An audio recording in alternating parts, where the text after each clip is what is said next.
for the conservation of biodiversity, two important terms which should know very well are extinct species.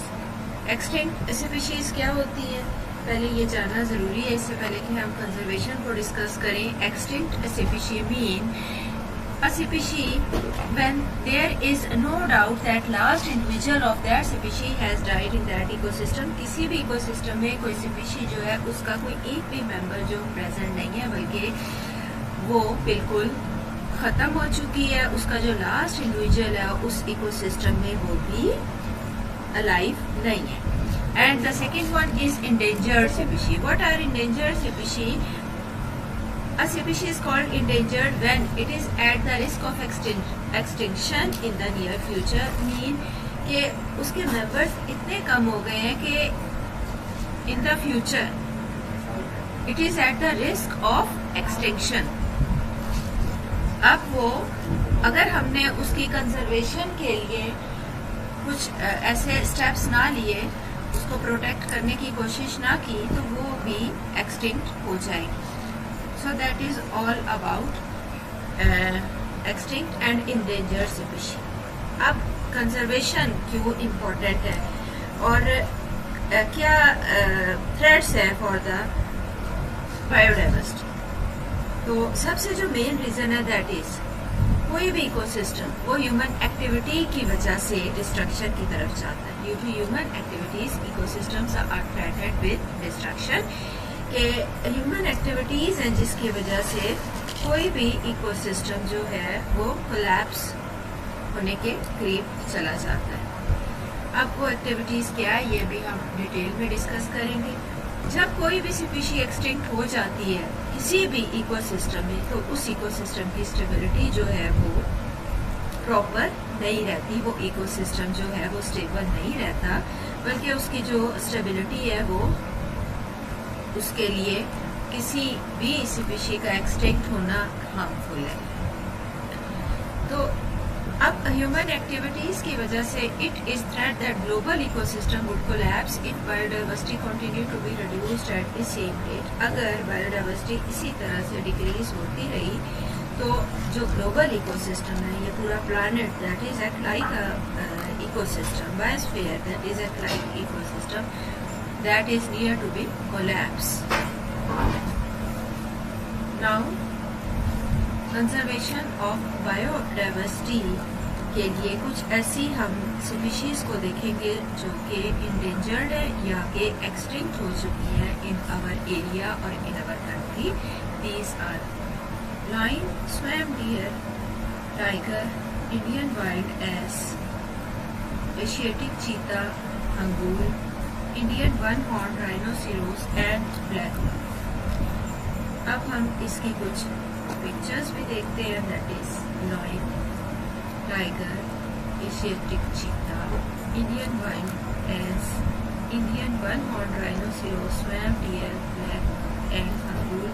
All these are the animals that have ruled extinct in Pakistan. That is they don't have even a single individual present in our country. अब क्या impacts हैं human being के biodiversity पे, किस तरह से effect होता है ह्यूमन एक्टिविटीज. जैसे कि हमने अभी देखा मेन रीजन है किसी भी स्पीशी की एक्सटिंक्शन की. कॉजेज क्या है स्पीशी एक्सटिंक्ट क्यों होती है? सबसे पहले हैबिटेट लॉस के जो उसकी लिविंग प्लेस है किसी भी लिविंग ऑर्गेनिज्म की ह्यूमन एक्टिविटी से जब उसका लॉस होता है तो स्पीशी का सर्वाइवल पॉसिबल नहीं है. दूसरी रीज़न है डिफॉरेस्टेशन, कटिंग ऑफ ट्रीज से स्पीशी का सर्वाइवल जो है वो डैमेज होता है. स्पीशी के लिए वहाँ पे सर्वाइव करना किसी भी इन्वायरमेंट में पॉसिबल नहीं है. डिफॉरेस्टेशन के बाद वो प्लांट है या वो एनिमल्स है.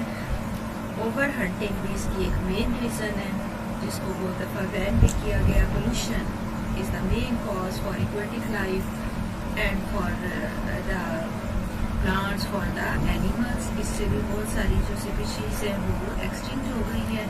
Climate change is also a major factor and when a species is introduced in some ecosystem or when a species is removed from ecosystem, तो उससे भी ये होता है कि वो जो इकोसिस्टम है वो स्टेबल नहीं रहता.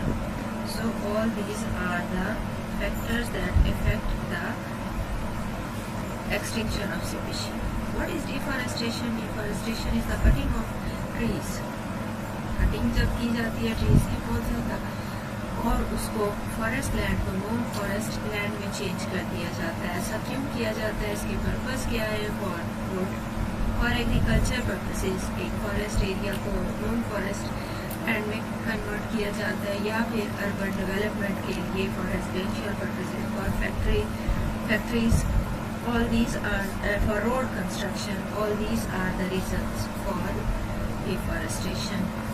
इफेक्ट्स इसके क्या होते हैं? डिफॉरेस्टेशन के सबसे पहला इफेक्ट ये है कि किसी भी एटमॉस्फेयर में वाटर की जो अमाउंट है और जो मॉइस्चर कंटेंट है in the atmosphere and in the soil वो इफेक्ट होते हैं. दूसरी रीज़न ये कि सॉइल इरोजन है, सॉइल मूव करती है अपनी जगह से, जिसको कि ट्रीज़ की वजह से वो अपनी जगह पे ग्रिप रहती है, फिक्स रहती है. लेकिन ट्रीज़ की कटिंग के बाद सॉइल जो है वो मूव करती है बाय रेन, बाय एयर और by some other human activities from one place to other is called soil erosion. Essential nutrients wash out हो जाते हैं सॉइल से जब रेन वाटर फ्लो करता है सॉइल से.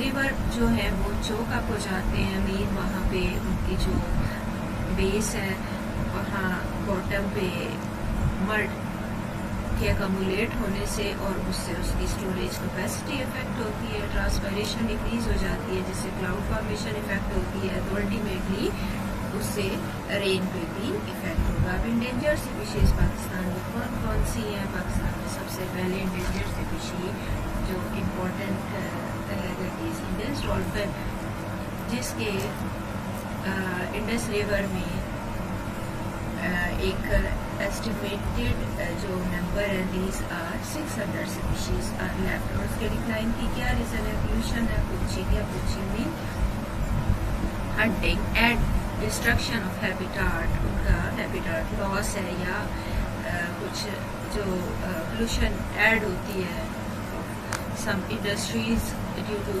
और सम लैंड पोल्यूशन, तो उससे उनका हैबिटाट इफेक्ट होता है और उनका सर्वाइवल जो है वो पॉसिबल नहीं रहता और उनका नंबर डिक्लाइन हो रहा है.